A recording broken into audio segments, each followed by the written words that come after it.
Hello everyone, स्वागत है आप सभी का PYQ एकेडमी में। फ्रेंड्स, आज की जो वीडियो है ये है भारत का भूगोल यानी कि इंडियन ज्योग्राफी के चैप्टर को हम कंप्लीट करेंगे। और आज के जो चैप्टर है इसमें हम क्षेत्रफल यानी कि एरिया के बारे में बात करेंगे, भारत के क्षेत्रफल के बारे में बात करेंगे। फ्रेंड्स, जो आपका ज्योग्राफी पार्ट है ये बहुत ही ज़्यादा इंपॉर्टेंट है। आपके हर एग्जाम में जीके जीएस से रिलेटेड क्वेश्चन आते ही हैं और इंडियन ज्योग्राफी से तो क्वेश्चन आते ही आते हैं। आगामी आपके जितने भी आने वाले एग्जाम हैं, चाहे वो आपका TRE 4.0 हो या बिहार स्टेट या BPSC 70th एग्ज़ाम होने वाला है या SSC रेलवे, बहुत सारे एग्ज़ाम आपके लाइन में लगे हुए हैं, एक के बाद एक होने ही हैं। तो उन सभी एग्ज़ाम्स के लिए आज की वीडियो बहुत ही ज़्यादा इंपॉर्टेंट और हेल्पफुल है, क्योंकि आपका सामान्य इंडियन ज्योग्राफी से क्वेश्चन आते ही हैं और इनमें समान परिचय जो आपका क्षेत्रफल है ये तो बहुत ही ज़्यादा इंपॉर्टेंट है। तो आज इसी चैप्टर को हम कंप्लीट करेंगे, क्षेत्रफल को, एरिया को, भारत के भूगोल के। तो फ्रेंड्स, अगर आपको ये सेशन पसंद आए तो चैनल को लाइक शेयर कीजिएगा और सपोर्ट जरूर कीजिएगा और कमेंट करके जरूर बताइएगा कि आपको ये कंटेंट कैसा लगा। और अगर आप इसमें कुछ सुधार चाहते हो या कुछ ऐड करना चाहते हो या कोई टॉपिक आप पढ़ना चाहते हो तो कमेंट करके हमें जरूर बताइएगा। तो फर्स्ट क्वेश्चन है, निम्नलिखित कथनों में से कौन से भारत के बारे में सही है? सही उत्तर के चयन हेतु अधोलिखित कूट का प्रयोग कीजिए। तो फर्स्ट दे रखा है, भारत विश्व का 5वां बड़ा देश है। सेकेंड पॉइंट है, यह स्थल मंडल के कुल क्षेत्रफल का लगभग 2.4% भाग अधिकृत किया हुआ है। थर्ड पॉइंट है कि समूचा भारत उष्णकटिबंधीय में स्थित है। फोर्थ पॉइंट है कि 82 डिग्री 30 इंच पूर्वी देशांतर का उपयोग भारतीय मानक समय को निर्धारित करने के लिए किया जाता है। तो ये 4 पॉइंट्स दे रखे हैं और इनमें से आप नीचे आप देख सकते हैं कुट दे रखा है।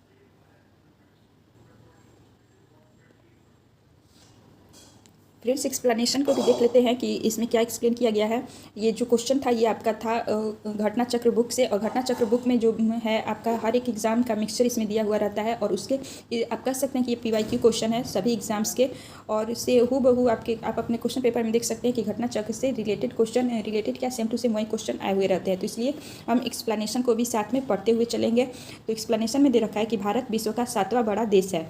संपूर्ण भारत का अक्षांशीय जो विस्तार है वो 6 डिग्री 45 इंच से 47 डिग्री 6 इंच उत्तरी अक्षांश यानी कि नॉर्थन साइड में के मध्य है, जबकि उष्णकटिबंधीय क्षेत्र का विस्तार 23 डिग्री 30 इंच उत्तरी एवं दक्षिणी अक्षांशों के मध्य है। अंततः कथन ए और फर्स्ट और थर्ड जो था वो गलत है और भारत स्थल मंडल के कुल क्षेत्रफल का 2.4% अधिकृत किए हुए है। ये जो आपका सेकेंड पॉइंट है ये सही है।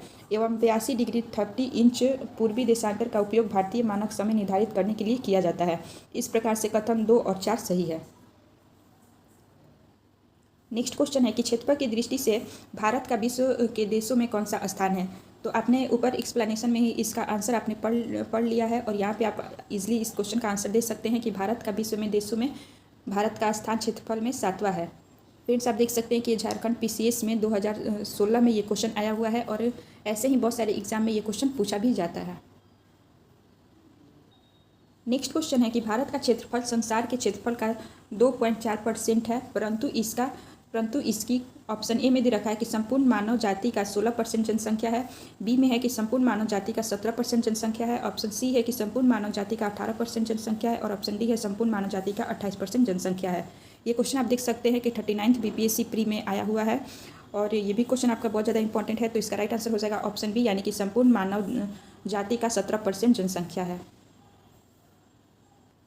एक्सप्लेनेशन को हम देखें तो यहाँ पे दे रखा है कि भारत का क्षेत्रफल यानी कि इंडिया का जो एरिया है वो है 32,87,263 वर्ग किलोमीटर, जो संसार के समस्त क्षेत्रफल के स्थलीय भाग का लगभग 2.4% है, जबकि भारत में संपूर्ण विश्व की 17.5% जनसंख्या निवास कर रही है। नेक्स्ट क्वेश्चन पूछ रहा है कि भारतवर्ष में लगभग कितने गाँव हैं? तो इसका फर्स्ट ऑप्शन दे रखा है कि 5 लाख, ऑप्शन बी है कि 6,30,000, ऑप्शन सी है 8 लाख और ऑप्शन डी है इनमें से कोई नहीं। तो इसका राइट आंसर हो जाएगा ऑप्शन डी यानी कि इन तीनों ऑप्शन में से कोई भी नहीं होगा। इसका राइट आंसर हो जाएगा ऑप्शन डी। और अगर एक्सप्लेनेशन को देखें तो यहाँ पे दे रखा है कि वर्ष 2011 की जनगणना के अंतिम आंकड़ों के अनुसार भारत में गाँवों की संख्या लगभग 6,40,932 है। भारत में गाँव की संख्या कितनी है? तो 6,40,932 है। नेक्स्ट क्वेश्चन है कि निम्नलिखित जोड़ों में से कौन सा जोड़ा सही नहीं है? आपको बताना है कि ये कौन सा सामने जो दे रखा है ये कौन सा मैचिंग सही है और कौन सा नहीं है। तो नहीं बताना है कि कौन सा सही नहीं है। फर्स्ट में दे रखा है कि भारत का कुल क्षेत्रफल 3.28 मिलियन वर्ग किलोमीटर, ये बिल्कुल राइट है। सेकेंड दे रखा है कि भारत का अक्षांशीय विस्तार 8 डिग्री 4 इंच उत्तर से 37 डिग्री 6 इंच उत्तर, ये भी बिल्कुल सही है। और ऑप्शन सी दे रखा है कि भारत का रेखांशीय विस्तार 68 डिग्री 7 इंच पूरब से 97 डिग्री 25 इंच पूरब, ये भी बिल्कुल सही है। और भारत के में राज्यों की संख्या 26, ये ऑप्शन आपका जो ऑप्शन डी है ये गलत है। भारत में राज्यों की संख्या कितनी है आप कमेंट करके जरूर बताइएगा। नेक्स्ट क्वेश्चन है कि भारत के लिए निम्नलिखित कथनों में से कौन सा असत्य है। तो फर्स्ट में दे रखा है कि भारत विश्व का 7वां बड़ा देश है, ये सही है। बी में दे रखा है कि भारत जनसंख्या की दृष्टि से विश्व का दूसरा राष्ट्र है, सही है। सी में दे रखा है कि इसकी भूमि सीमा का विस्तार लगभग 15,200 किलोमीटर है, ये भी सही है। और ऑप्शन डी दे रखा है कि सर्वप्रथम सूर्योदय इसके मिजोरम राज्य में होता है। सर्वप्रथम सूर्योदय भारत के मिजोरम में होता है, ये बिल्कुल गलत है। आप कमेंट करके बताइएगा कि सर्वप्रथम सूर्योदय भारत में कहाँ होता है। नेक्स्ट क्वेश्चन है कि सिक्किम से गुजरने वाला अक्षांश निम्नलिखित में से किस एक से भी होकर गुजरता है। सिक्किम से होकर गुजरने वाला अक्षांश पूछ रहा है कि ये 4 राज्य दे रखे हैं, इनमें से भी किससे होकर गुजरता है। तो ऑप्शन ए में है राजस्थान, ऑप्शन बी में है पंजाब, ऑप्शन सी है हिमाचल प्रदेश और ऑप्शन डी है जम्मू कश्मीर। तो इसका राइट आंसर हो जाएगा ऑप्शन ए, यानी कि सिक्किम से होकर गुजरने वाला अक्षांश जो है वो राजस्थान से भी होकर गुजरता है। नेक्स्ट क्वेश्चन है कि जिस जिले में 70 डिग्री पूर्वी देशांतर रेखा गुजरती है वह है। तो ऑप्शन ए है जोधपुर, ऑप्शन बी है जैसलमेर, ऑप्शन सी है धौलपुर और ऑप्शन डी है नागौर। तो जिस जिले में 70 डिग्री पूर्वी देशांतर रेखा गुजरती है उस जिले का नाम है जैसलमेर। यहाँ से हम पढ़ेंगे कि भारत और कर्क रेखा, भारत में कर्क रेखा से संबंधित क्वेश्चन को हम यहाँ से पढ़ेंगे। कर्क रेखा से संबंधित क्वेश्चन यहाँ से दिए हुए हैं और उसी को हम यहाँ पे पढ़ेंगे। फर्स्ट में है कि कर्क रेखा किस राज्य से होकर गुजरती है। तो फर्स्ट में दे रखा है कि उड़ीसा, बी में है बिहार झारखंड, सी में है उत्तर प्रदेश और डी में है आंध्र प्रदेश। तो इसका राइट आंसर हो जाएगा ऑप्शन बी, यानी कि झारखंड और बिहार।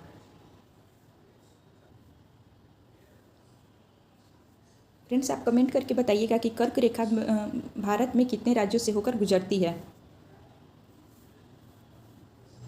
नेक्स्ट है कि कर्क रेखा निम्नलिखित में से किन राज्यों से होकर गुजरती है।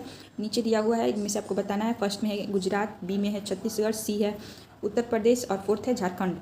तो कुट के अनुसार आपको बताना है कि किन राज्यों से होकर आपका कर्क रेखा है जो है वो किन राज्यों से होकर गुजरता है। तो इसका राइट आंसर हो जाएगा ऑप्शन ए, यानी कि फर्स्ट गुजरात और सेकंड छत्तीसगढ़ और आपका फोर्थ आंसर राइट हो जाएगा झारखंड। उत्तर प्रदेश से आपका जो कर्क रेखा है ये नहीं गुजरती है। नेक्स्ट क्वेश्चन है फ्रेंड्स, आप देख सकते हैं पहले कि ये क्वेश्चन ही कितना अपने आप में इंपॉर्टेंट है। आप देखिए यूपी पीसीएस में ये पूछा गया है, फिर यूपी लोअर सब में पूछा गया है, फिर यूपी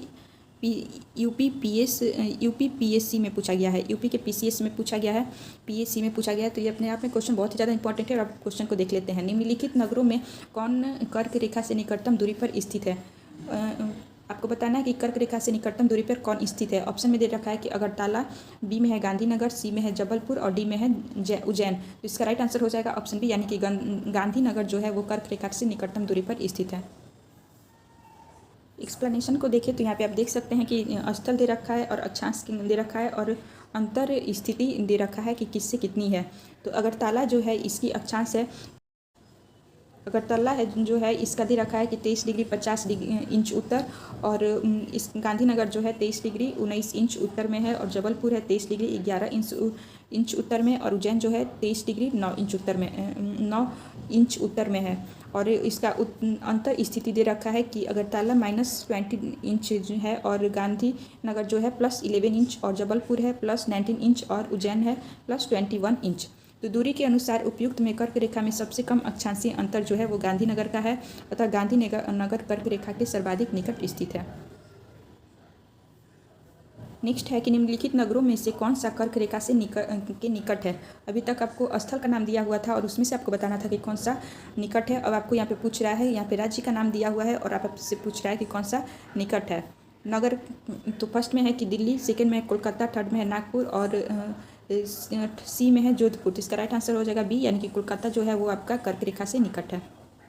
ये क्वेश्चन आईएएस में पूछा गया है, आप देख सकते हैं।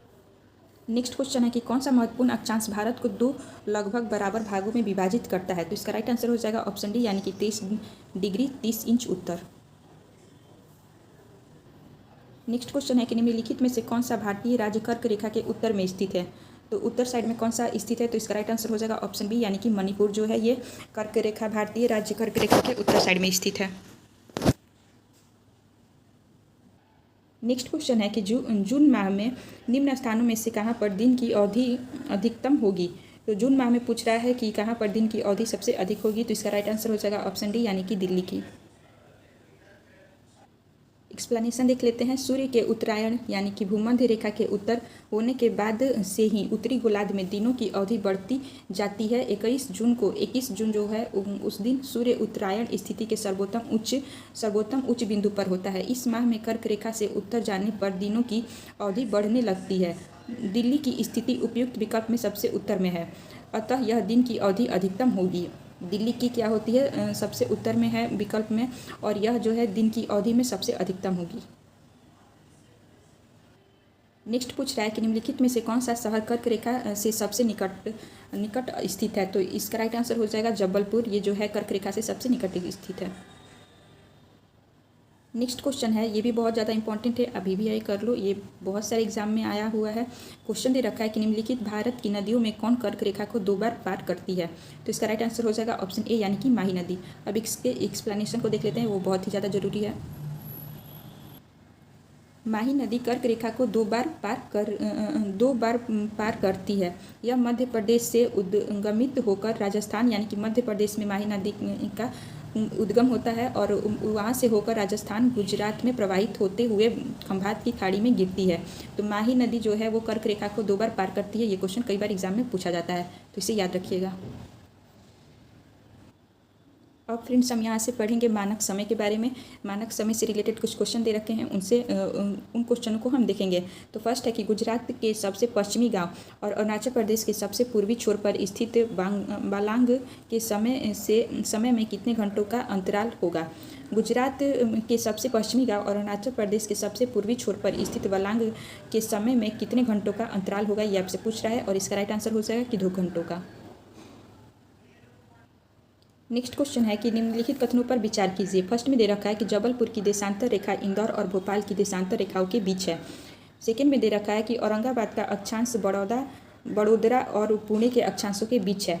थर्ड में दे रखा है कि बेंगलुरु की अवस्थिति चेन्नई की तुलना में अधिक दक्षिणवर्ती है। अब इनमें से आपको बताना है कि कौन सा कथन सही है। तो इसका राइट आंसर हो जाएगा ऑप्शन सी, यानी कि सेकेंड और थर्ड जो है वो आपका राइट आंसर है। नेक्स्ट क्वेश्चन दे रखा है कि निम्नलिखित में से कौन सा शहर भारतीय मानक समय देशांतर के निकट है? तो भारतीय मानक समय जो स्टैंडर्ड मेरिडियन टाइम है इसके निकट पूछ रहा है कि कौन सा शहर है। तो इसका राइट आंसर हो जाएगा ऑप्शन ए, यानी कि रीवा शहर जो है ये सबसे निकट है। नेक्स्ट दे रखा है कि भारतीय मानक समय की यामयोत्तर नहीं गुजरती है। भारतीय मानक समय की अनुसार जो नहीं गुजरती है उसके बारे में पूछ रहा है। तो इसका राइट आंसर हो जाएगा ऑप्शन सी, यानी कि महाराष्ट्र से। एक्सप्लेनेशन देखें तो यहाँ पे दे रखा है कि भारतीय मानक समय की यामयोत्तर रेखा उत्तर प्रदेश, मध्य प्रदेश, छत्तीसगढ़, उड़ीसा, आंध्र प्रदेश से गुजरती है। यह महाराष्ट्र से नहीं गुजरती है। तेलंगाना से भी यह रेखा नहीं गुजरती है। ये जो मानक समय रेखा है ये 2 जगह से नहीं गुजरती है। कहाँ से? तेलंगाना और महाराष्ट्र, याद रखिएगा। अगेन VVI क्वेश्चन बहुत सारे एग्जाम में देखा गया है। क्वेश्चन है कि भारतीय मानक समय की देशांतर रेखा जो कि 82 डिग्री 30 इंच है कि किस नगर से होकर गुजरती है? आपको यहाँ पे पूछ रहा है कि किस नगर से होकर यह रेखा गुजरती है। तो इसका राइट आंसर हो जाएगा ऑप्शन डी, यानी कि इलाहाबाद। नेक्स्ट क्वेश्चन है कि निम्नलिखित में से कौन सा शहर दिल्ली के सबसे समीप देशांतर पर स्थित है? ऑप्शन है बेंगलुरु, ऑप्शन बी है हैदराबाद, ऑप्शन सी है नागपुर और ऑप्शन डी है पुणे। तो इसका राइट आंसर हो जाएगा ऑप्शन ए, यानी कि बेंगलुरु जो है वो दिल्ली के सबसे समीप देशांतर पर स्थित है। तो फ्रेंड्स इस प्रकार से आज के वीडियो में हमने इंडियन ज्योग्राफी से कुछ इंपॉर्टेंट टॉपिक्स को हमने कंप्लीट किया है, कवर किया है। और ये आपको कंटेंट अगर अच्छा लगा हो, आपको ये सारे कंटेंट अगर अच्छे लगे हो तो चैनल को लाइक शेयर सब्सक्राइब कीजिए। और आपको ये वीडियो कैसा लगा हो कमेंट करके ज़रूर बताइएगा। मिलते हैं नेक्स्ट वीडियो में नेक्स्ट टॉपिक के साथ। ऐसे ही कुछ इंपॉर्टेंट क्वेश्चन को हम करेंगे और इस ज्योग्राफी में ही इंडियन ज्योग्राफी से रिलेटेड कुछ नेक्स्ट मोस्ट इंपॉर्टेंट टॉपिक को हम कवर करेंगे। तो तब तक के लिए थैंक यू।